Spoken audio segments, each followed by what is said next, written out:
Every time the Iron Golem makes it back alive, he's silently cursing out every single villager, because just last night, they locked him outside the gates again, leaving him to face hundreds of zombies alone. After a brutal night of fighting, he barely managed to survive, but now his body is covered in cracks. So immediately, he heads straight for the blacksmith shop. This is where he was created, and the blacksmith is the only villager who actually cares about him. He quickly patches up the golem with iron ingots. Once fully repaired, the golem makes a request to the blacksmith. He wants him to build another iron golem.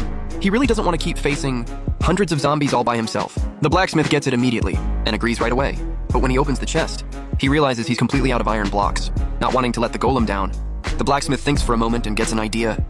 He tries substituting soul soil for the iron, arranging it in the standard golem pattern. Obviously that doesn't work. Refusing to give up, he tries other materials.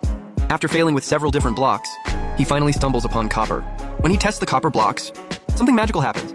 The blocks start glowing intensely, and a pair of eyes appears in the golden light. Both of them are filled with anticipation, but as the light fades, their smiles freeze instantly. It's just a tiny one-block-high copper nugget, and judging by its goofy look, it clearly doesn't have much combat power.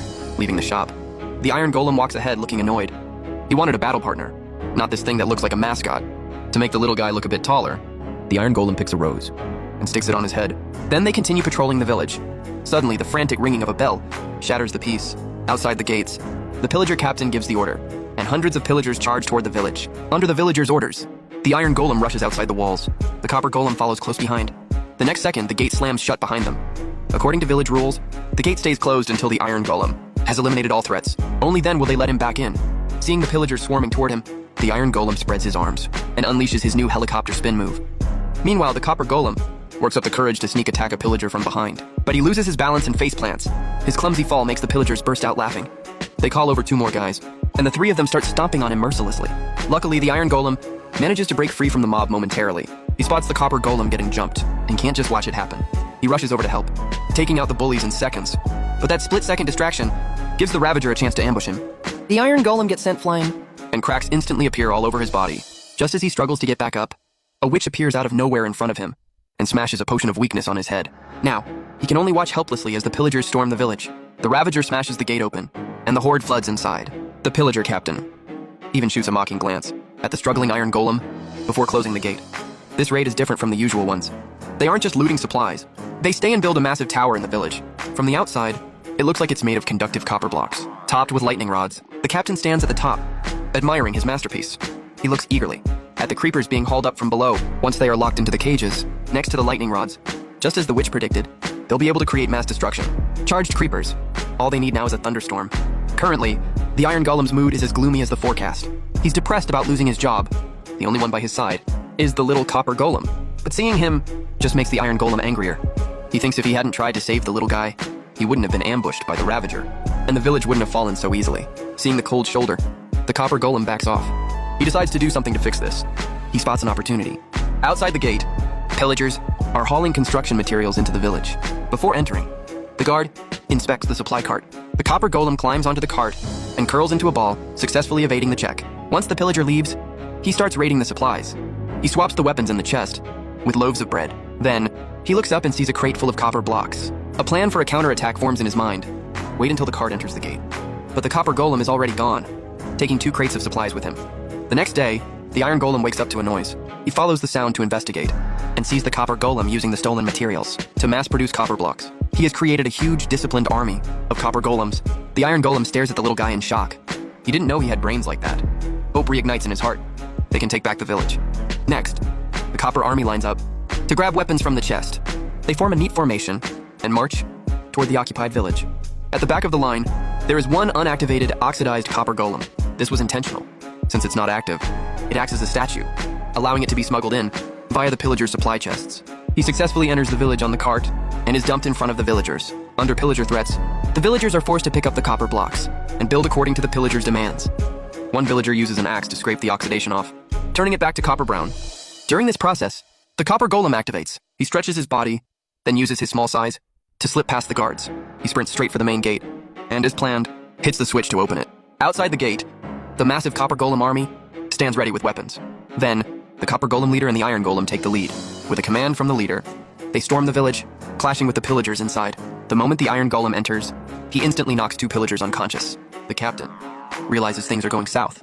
He orders his men to grab weapons and fight, but those weapon crates are the ones the Copper Golem tampered with. The weapons were swapped for food. The panicked pillagers don't realize it until their weapons shatter on impact. It clicks too late. Defenseless. They are beaten back rapidly. Only the Ravager is brave enough to charge forward. With one ram, he sends 3 copper golems flying. But just as he prepares a body slam, the Iron Golem rushes in and kicks him away. The fight is on. Without the other pillagers interfering, the Iron Golem wants revenge. A head-to-head win against the beast. Meanwhile, the copper golems use copper and redstone to build a mobile cannon. They load TNT into the chamber. The TNT activates and launches instantly. The massive explosion blows the pillagers off the tower. But just as they press the attack, 3 potions of slowness drop from the sky. It's the witch from before. She pulls a sword from her sleeve. Just as she strikes, the copper golem leader rushes in and blocks the hit for his friends. Who knew the witch had hands?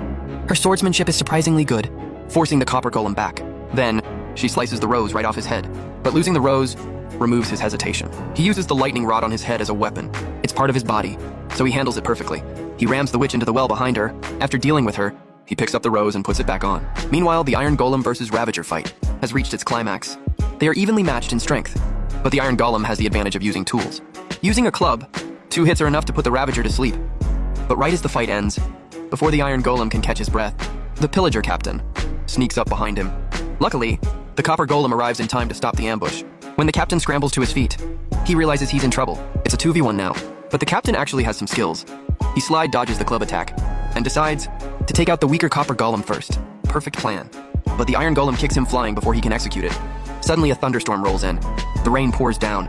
A bolt of lightning strikes the tower. The lightning rods absorb all the energy, turning the caged creepers into massively destructive charged creepers. The captain cuts the chains, dropping the charged creeper from the top, while he rides the chain back up to the roof. Watching the descending charged creeper, the golem's faces turn grim, supercharged by lightning. The creeper moves incredibly fast, and there is no fuse delay anymore. One touch creates an instant explosion. The Iron Golem can't knock them back fast enough. He gets surrounded and blasted away. Covered in cracks, he falls unconscious instantly. Meanwhile, the rest of the Copper Golems are chased out of the village by the charged creepers. Now the village's only hope rests on this one Copper Golem. To make matters worse, a fresh batch of charged creepers is lowered down. Suddenly, the Copper Golem has a brilliant idea. He rushes away from the scene and runs straight into a villager's cat shop. Inside, he grabs a fishing rod from a chest and puts it into another crate. Using this method, he lures 3 cats into the box. Then he sprints back to the base of the tower and releases the cats. Seeing the cats, the charged creepers are terrified and turn around, fleeing back toward the tower. The pillagers' advantage collapses instantly. The explosion destroys the tower supports, and the whole structure comes crashing down. The captain, unable to escape in time, gets crushed at the bottom of the ruins. Soon, the remaining pillagers are driven out of the village. When the Iron Golem wakes up, he finds that all threats to the village are gone. His cracks have been repaired too. The happiest ones are the villagers, with the Copper Golems joining the workforce. They don't even have to do any manual labor anymore. They are finally living the carefree dream life.